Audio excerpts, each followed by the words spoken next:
Alright, greetings Kiss Nation. This is going to be a Kiss topic. This Kiss topic was inspired by Emily Graziano and her video on the same topic. That topic is Kiss, their last great, last good, and first bad album. And we're going to be reading the article, reading the whole thing, and then I'm going to be giving you my thoughts and opinions on what their last great, last good, and first bad album was. So here we go. Kiss's recording career was a roller coaster ride filled with dizzying highs, staggering lows, and unexpected left turns. Depending on which band you talk to and when they became members of the Kiss Army, you'll get very different takes on exactly where those peaks and valleys occurred. After the first 6 albums that established the band as one of the most popular of the 70s, they changed musical styles almost as often as they changed lineups, exploring pop, disco, hair metal, grunge, and even concept album. I just don't know what that word is, with widely varied levels of success. Read below is 5 URC contributors debate Kiss's last great, last good, and first bad albums, amazing without ever mentioning music from The Elder, which is very surprising. Alright, we got Brandvold's answer from Three Sides of a Coin. What's the last great Kiss album? And Brandvold says, Revenge. This album had everything going for it. Great songs, great producer, great production, great arrangements, and most importantly, a band that finally gelled with the return of a fully committed Gene Simmons. Which is very important because Gene was, kind of not fully committed in the 80s. So it was kind of cool to see Gene committed to Kiss again for Revenge, and even Carnival of Souls, despite my opinions on that album.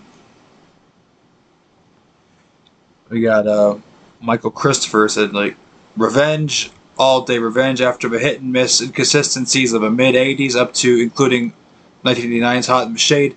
I'd given up on Kiss, putting out a great album. Maybe they were reinvigorated by working with Bob Ezrin or Vinnie Vincent as a songwriter again, wanted to prove themselves in a new decade, or scared straight by the death of glam metal. Whatever it was a result in a harder edge, darker tone, and still a bunch of feel-good songs. In other words, the perfect balance of Gene and Paul Stanley. I still play Revenge as much as their earlier material.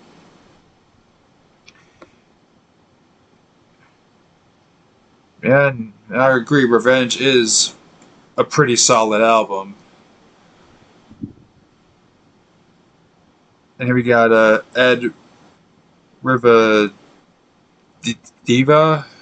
I may have botched that name. If I did, I apologize.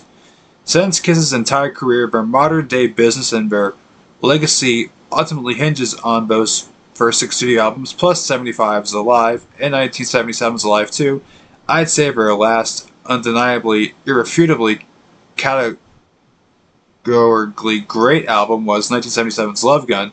To put it in another way, I personally thought 82's Creatures of the Night, 83's Look It Up, and 84's Animalize all sounded great, but I was too young to know better when I first heard them.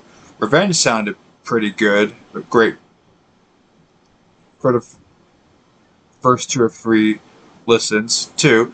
But looking back now, there is no post-Love Gun album that their fans, or detractors for that matter, can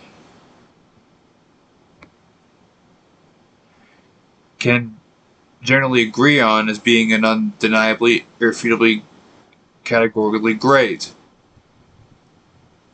Alright. Then we got Joe.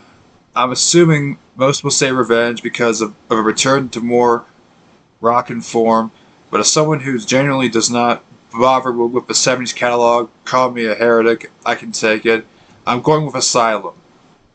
Pretty good choice, I must say, which happens to be my favorite Kiss record in a lot of ways. This era is appealing to me for the same reasons Manowar's music is.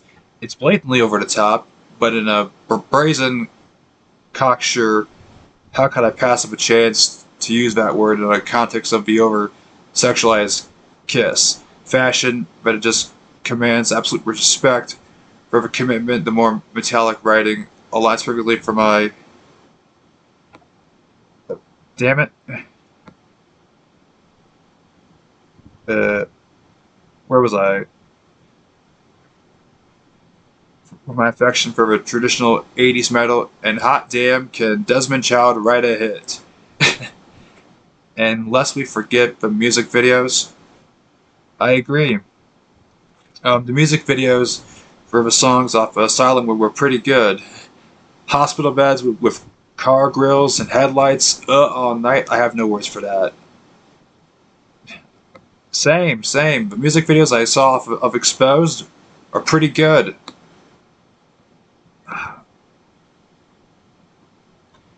Tears are falling. It's just all so amusing, and that's the point of Kiss, right? Entertainment.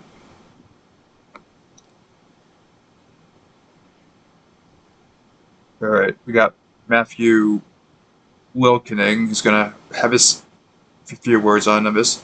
Revenge. It's almost frustrating to see how great Kiss can be when everything clicks. That also makes it very easy to pick apart their lesser albums. You just wish they could stay in a groove for a bit longer once they find it. In retrospect, Hot in the Shade becomes the "Oh, I see what you're heading toward" album. In '97's Carnival of Souls, but wait, no, back up, you went too far the other way.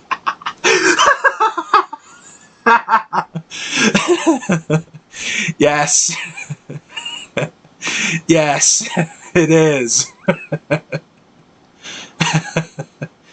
Exactly my point of Carnival of Souls. Although Carnival of Souls has some good songs, it's just that's exactly how I feel about Carnival of Souls. It had a good thing going for Revenge, then veered off the cliff.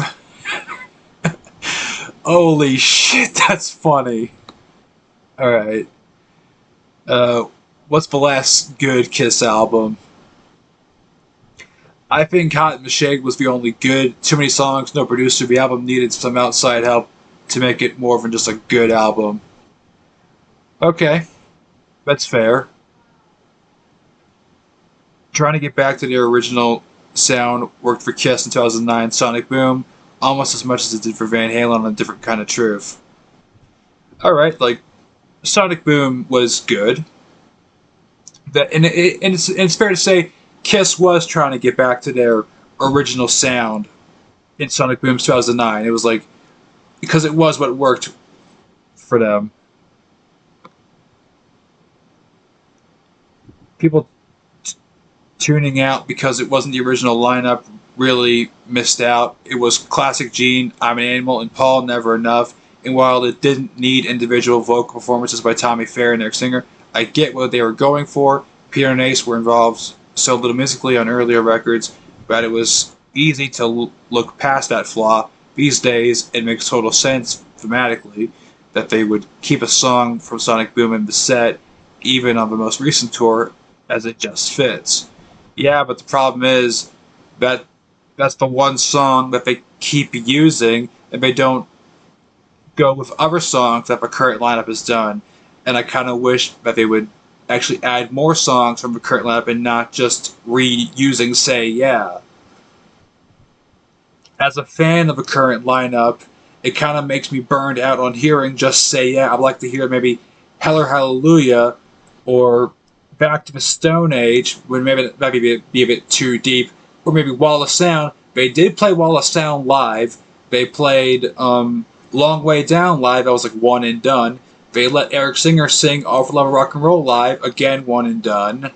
But wouldn't it be cool if we got to hear Gene sing Back to the Stone Age live? Just out of curiosity, I'd be stoked if I got to hear Gene sing Back to the Stone Age live, even if it was just for one. If it's even just for one time. I don't care if it's from a fucking cruise. I would love to hear Gene sing that song.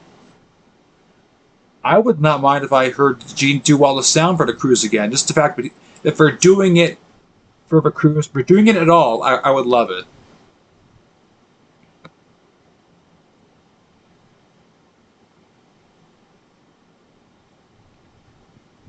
Alright. Good is such a broad, forgiving adjective, especially in talking about Kiss. Still, I have to give credit to the surprising Sonic Boom. It was years later before I gave this LP a listen, finally putting it in the full context of Kiss output, but when I did, Sonic Boom far exceeded my expectations. It certainly stood ahead and shoulders above the other post-reunion Kiss releases, like '98's Sonic Boom and 2012's Monster. I think Sonic Boom genuinely surprised everyone. Why it's not on Spotify, a revenue stream is a mystery. But let's stay focused, perhaps even more surprisingly than the strength of the album, is that it was achieved without assistance from outside writers. Oh, come on. The production wields the modern heft that keeps this from being a feckless. Oh, I can't say that. No, that's not what I want. Retread of past glories for a band that relies so heavily on its past whenever possible. It's also a bonus that Kiss diehards don't have to do the same when it comes to their record collection, given past flops. Kiss didn't have to do much to achieve good status other than just be their honest selves. As a Kiss fan and answering to other Kiss fans, Monster has more than enough going for it to be counted as good. As the Sonic Boom facing skeptical outside world, the answers goes back for further than the Great Revenge to '85's Asylum, which sounds like the albums the '70s Kiss would have made if they had been suddenly dropped into the middle of the '80s. Okay, what was the first bad Kiss album? Alright. Brandvold says Peter Criss's the '78 solo album. It had a Kiss logo and makeup on the front cover, but the music that came out of the speakers when I dropped the needle on the album was not Kiss. It was a huge shock to the ears of this 14-year-old. What am I listening to? Yeah, I can't argue with that one. Skipping over the much maligned Peter Criss solo album, it's difficult to defend '79's Dynasty, as I was kind of expecting someone would add Dynasty as anything other than a bad record, especially since Love Gun was so damn good. The lack of general cohesiveness in the songs and ability of Criss to take part in overall weak set of songs made it terribly disappointing.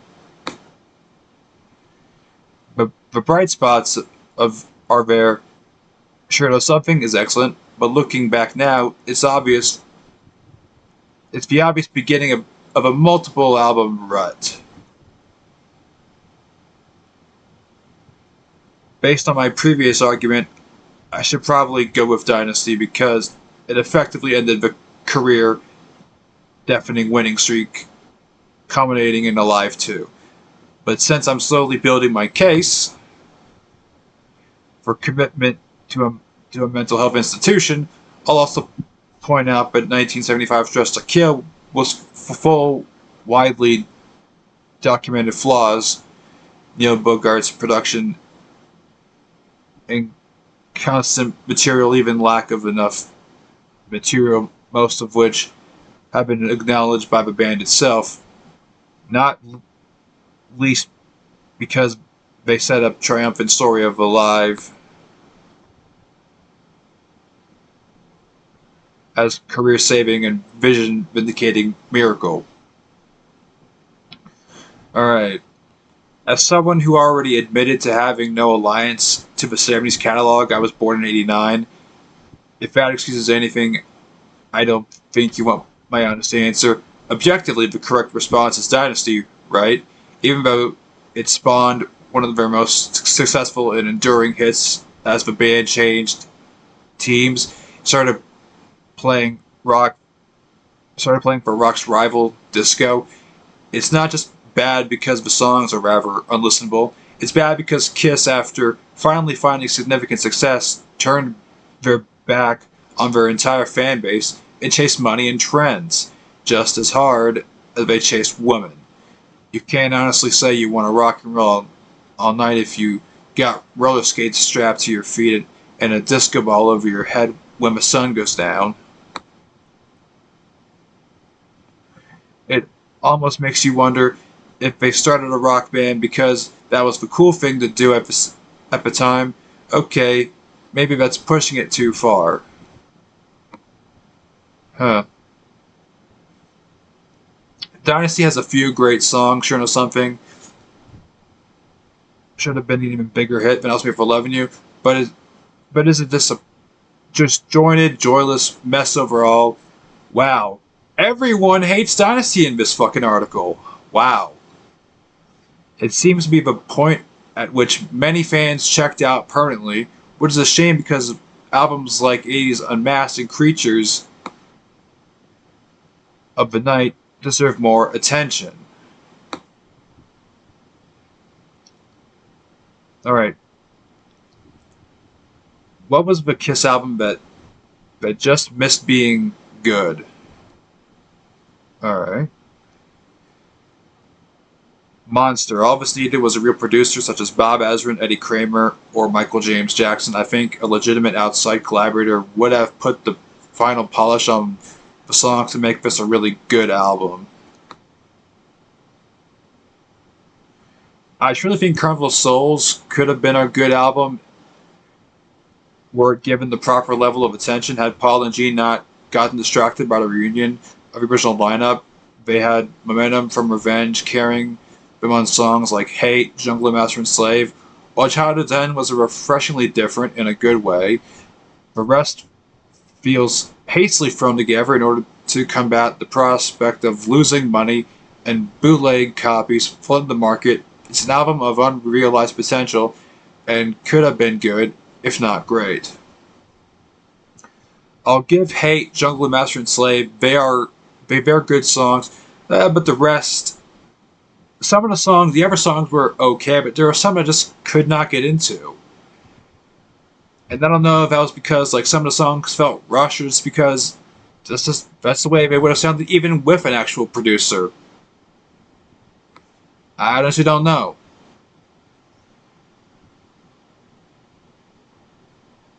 There are many to choose from, but I'll zero in on Asylum because I failed to keep the Animalized sales rebound going, and it just needed to be good. Not great, just good.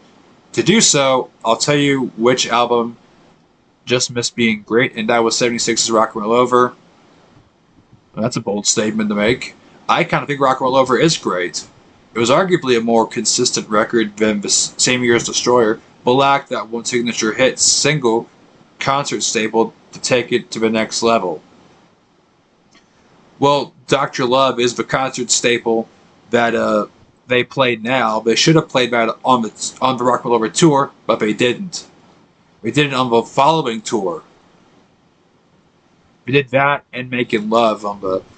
They did Making Love on the Rock and Roll Over tour, but not Dr. Love, which I don't understand why we didn't do that.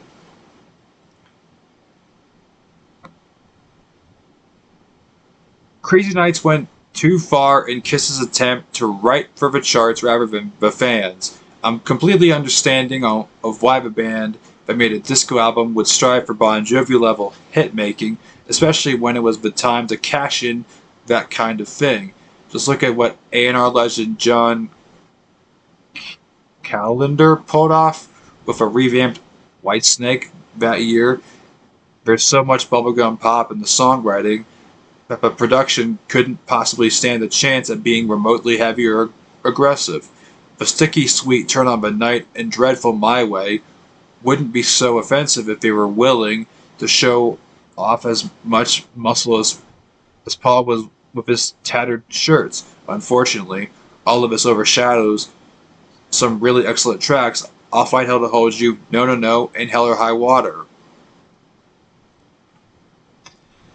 Alright, and this guy said, Carnival Souls reminds me of ZZ Top's Afterburner. About half of it actually improves upon the undeniably great album that came before it, and other half is mind-numbingly boring. All right, here's comes like the last thing of the article before I give my thoughts and opinion of it. Kiss said we're not going to make any more albums. Do you agree with that decision? Do you think they could still make a good or great album? All right, here's Branville's opinion. Personally, I want one final great album with a great producer, but I respect the decision. I do feel they can make one more great album, but it has to have a producer such as Bob Ezrin involved. It can't be self-produced.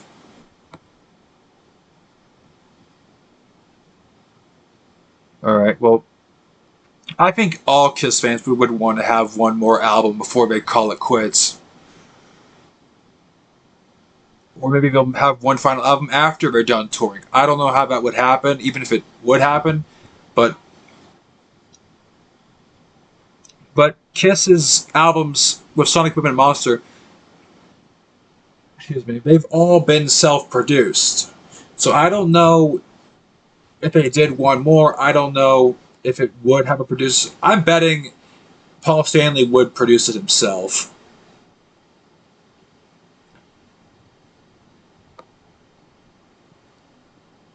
It doesn't make sense for Kiss to make any more albums because even when they're good, like Sonic Boom, the fans at large don't appreciate them and just want to hear the hits. I think after two strong recent studio albums, they could do it again because there's four committed musicians on board, but unless it's to scratch some creative itch, why bother?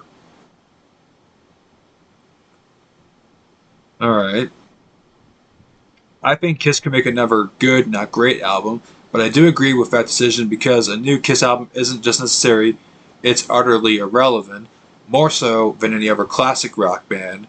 Kiss could tour forever without delivering new product, and I guarantee you, animatronics or holograms will hit the road even before Gene and Paul and company go into their Kiss caskets, variations of the Live 2 spectacle, and are all paying consumers ever want to experience, and that will be true for generations to come.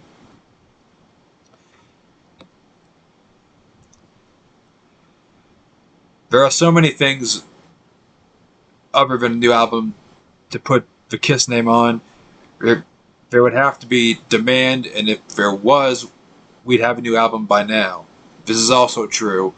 Rock metal fans still purchase music more than fans of any other genre, but low sales figures would not be a good look for a band with their sense of self-worth. It would damage perception and egos. Could they still make a decent album? That depends on whether Desmond Child is busy. But as much as I love his contributions to the band, I'm not sure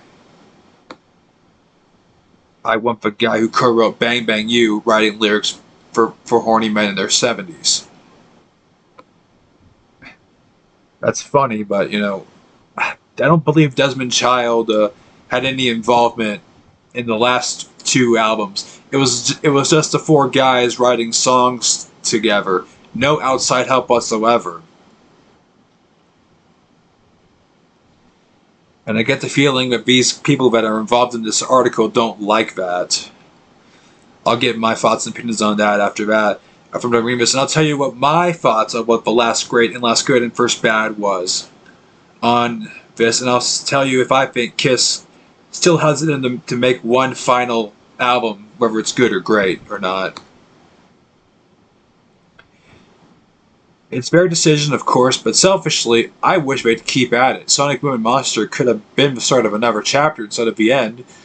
If there are more songs like Modern Day Delilah and Long Way Down in their heads, I wish we could hear them.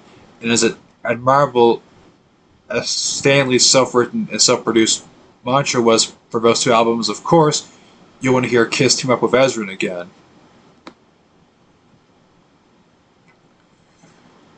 Alright, so that's the article. And now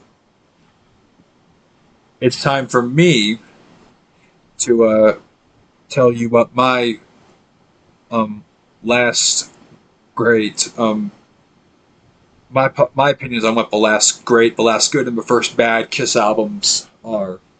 Well, for me,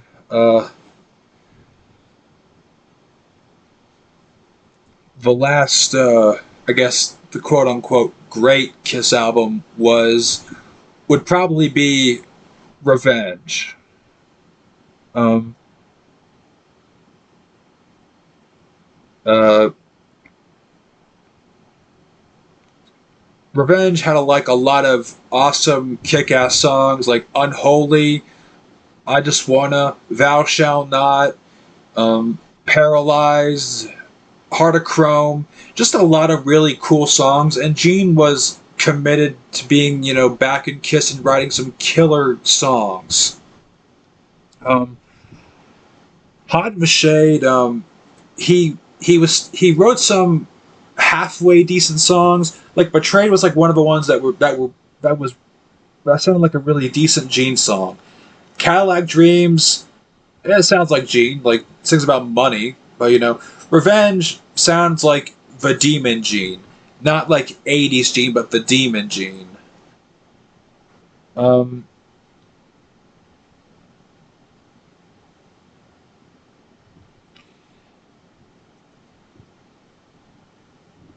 and then the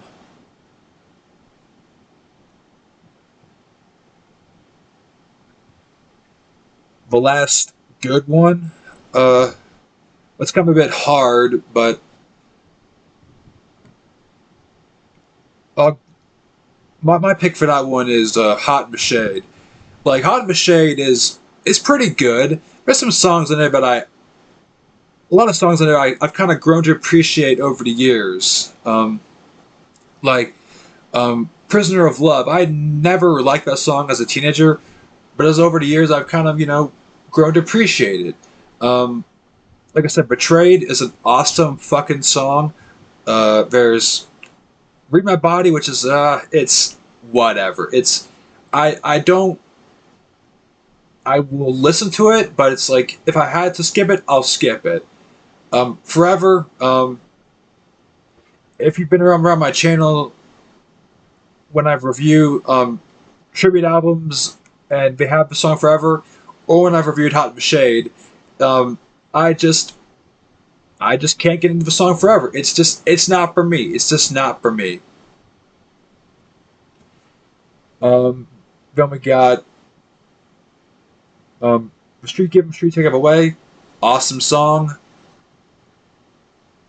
Loves no not loves You Love Me to Hate You is my favorite song off of Revenge.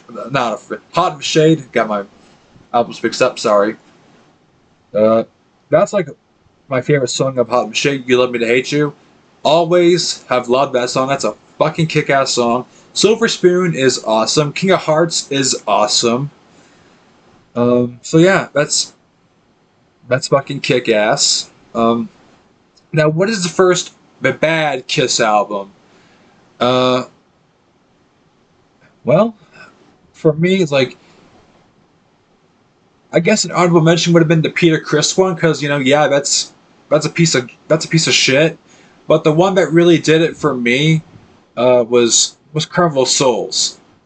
And yeah, in my review, I gave it a fair shake, but still, it was Kiss going after a trend, and they did it to grunge. It's like there's like the one trend that is like, okay, you went a bit too far. It's like, and yeah, they have like some songs on that album that I actually do like yeah, like Hate, Rain, Master and Slave, I Confess, In the Mirror. Those are actually really damn good songs, but at the same time, I could like a few songs off of a bad album and still say as a collective entirety, the album is shit.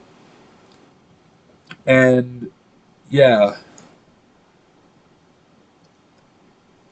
and yeah, I did that in my review. I said the songs were good, but I said that at the same time the album is crap. But I gave it a fair shake in my review. It's just it's just an album that I just really won't listen to a lot, but when I do, it's just those select songs. And the last question that I'll be answering: um, does Kiss have the potential to make one final great or good album? My answer is yes. I think they absolutely have the potential to make one final album, whether it's good or great, like they did with Sonic Boom and Monster. Um, I don't know if they will or not. I absolutely hope that they do. As a Kiss fan, I would want them to make another album. I personally don't want the last recorded Kiss song from them to be Samurai Sun. As okay as that song is, I don't want that to be the last recorded song Kiss ever makes. I want them to make like another album either before they retire or after they retire. Um, I believe they still have it in them to make like a good album. Whether it's good or great, doesn't matter. I love the hell out of Sonic Boom and Monster, and I think they have it in them to make one more album and then say, we're done. And they don't even have to tour for it. They just have to, make it and set it out and be like, we're done. See you, everyone. And with that, that's all I got to say about this topic. Hope you guys enjoyed this topic. This is probably going to be one of the longer Kiss topics I've ever had to make, but this was fun. I liked it. Hope you guys enjoyed this Kiss topic, and until next time, I'll see you around. Later.